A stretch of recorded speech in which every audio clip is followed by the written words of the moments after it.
Onpa. Niin tässä meillä on kaviohauteen tekoa varten tavarat valmiina. Hyvä aina niin, että on hevonen ja tavarat mahdollisimman lähellä. Yksi vaihtoehto tehdä semmoinen tossukka jo valmiiksi tästä ilmastointiteipistä, joka tulee siihen hauteen päällimmäiseksi. Vähän helpottaa, nopeuttaa. Tehdään tämmönen ruudukko.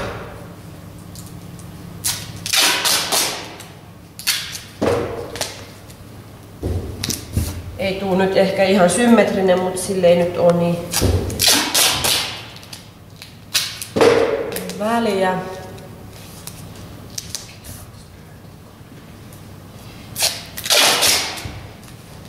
Ja jos hevonen on kova kuopimaan, niin kannattaa tehdä tästä ruudukosta vaikka 2-3-kertainenkin. No niin, tässä meillä on tää valmis levy, joka kulmaan on leikattu nämä lovet. Helpotetaan sen paikalleen laittua. Näin tuohon jää suurin piirtein se kavion pohjan kokoinen alue keskelle. Pöytä lähelle hevosta. Meillä on jalanpitelijä, mutta jos on kotosalla ei ole jalanpitelijää, niin sit voi yksin pitää jalkaa ja sitten laittaa tavaroita samalla. Ja tosiaan eläinlääkärin tai kengittäjän ohjeen mukaan tätä pesupetadinea, jota yleensä laitetaan silloin, kun paisetta ei ole vielä avattu tai sitten heti paiseen avauksen jälkeen, pitää kavion pehmeänä ja helpottaa sen paise- ja mädän ulostuloa. Ja sitten vihreitä paikallisantiseptipetadinea yleensä käytetään sit loppuvaiheessa vähän kovettaa. Sitä voi pikkasen laimentaa näin veteen. Ja aloitetaan sille, että voi käyttää pumpulia. Nämä taitokset on käteviä periaatteessa mikä tahansa vanu käy. Peitetään kavion pohja.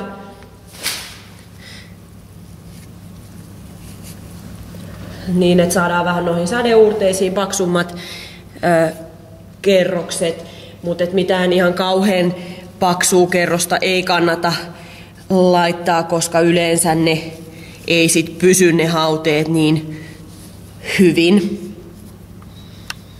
Mutta tavallaan tämän vanun pumpulin tarkoitus on pitää se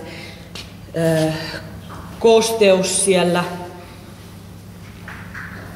niin, että toi haude on kostea myös sit, kun sen ottaa ton hauteen pois.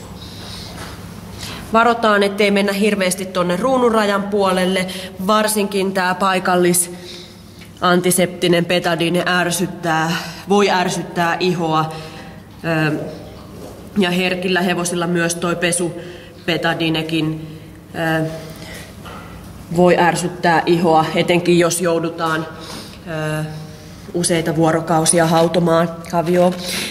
Sitten kun meillä on taitokset tuolla, lähdetään. Tää joustoside on hyvää.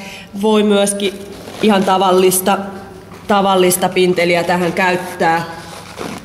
Tällä saadaan napakasti hyvin taitokset paikoilleen. Tää myöskin pitää vähän kosteutta.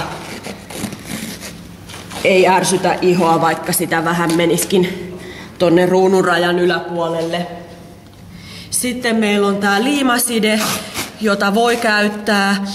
Tää aika hyvin napakasti kiinnittää ton hauteen niin, että se pysyy paremmin, pitää kosteuden, kestää jopa vähän kulutustakin. Ja edelleen kannattaa välttää semmosia kovin paksuja kerroksia, koska silloin se haude ei välttämättä pysy niin hyvin. Näin. Ja sitten meillä oli se torttumuotti valmiina.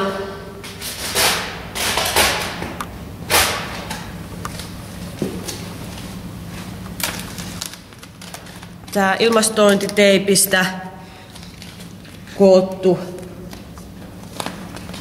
jota lähdetään sitten vaan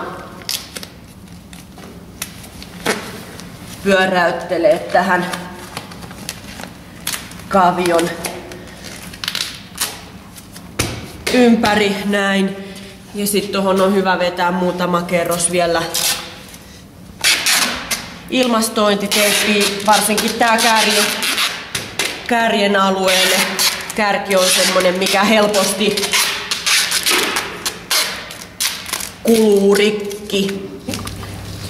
Noin, tossa siistin vielä sen verran, että tosiaan ruununraja on tässä, niin jää toi ruununraja vapaaksi.